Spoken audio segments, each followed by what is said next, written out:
discussion from We Met Forum. We came with a couple of options on how you end up in crowfoot.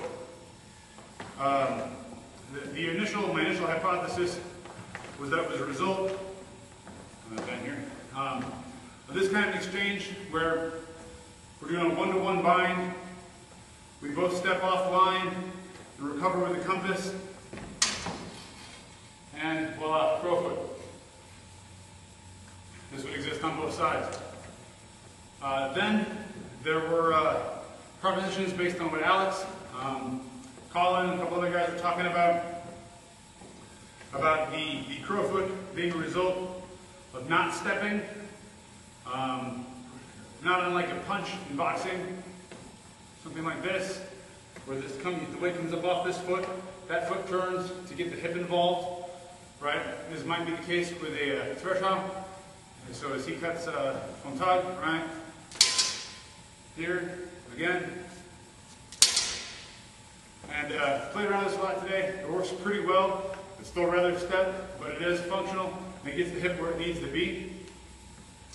Another option that we looked at, it's been discussed, is simply coming into the fight already in crowfoot. So if this is our line right here, instead of standing with my foot parallel to the line, lining with Ben, as Ben is here, with my foot already crowfooted a little bit, I gotta tell you, I actually like this a lot. So if I'm here and already pointed out a little, not too dramatically, but enough that that as I cut, I can step across, I can step out very comfortably. It doesn't take anything away if I go back, and if the weight drops back a little bit, the foot either stays crowfooted or points back where it was, it comes back in. And this solves the common telegraph where I'm fighting and I go, and that foot moves right before I cut. It's very common. You watch sparring vids of me or a lot of other people, you see it all the time. So start kind of crow-footed just a little bit, right? And if he cuts first, right?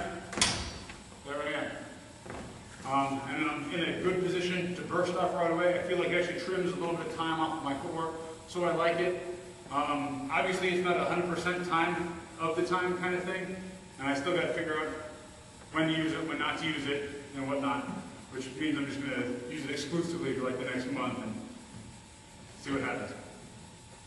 One other thing that I saw was around like 4 minutes and 20 seconds in Jeff Tsai's video on footwork was a cross step or a crosswise step, as Colin's been calling it. And instead of taking this cross step as we see, say in Telhofer or Kushner, with the toe pointed in the direction of movement, which tends to open up one's shoulder, and it's always been something I haven't liked about this crosswise step. But the crosswise step happens here in the crowfoot, keeping the hips trained on the opponent, allowing you to move with the other feet out of the way. And we practiced doing this in a variety of scenarios and situations, found that it worked very well.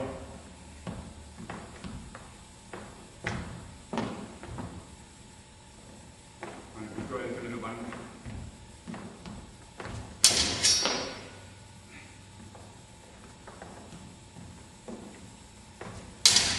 Here, I stepped not in crowfoot. Thankfully, he moved the same direction I did, so it all kind of worked out, right? But if I want to switch to his other side, in order to do it, I'm going to have to turn my foot, right? Whereas if I step in crowfoot right away and not fall back on old habit, I don't need to reset my foot. It's already in position for the follow-on movement.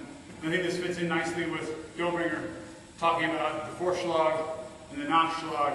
Now the Nachschlag is ready to go before the Vorschlag even fires off.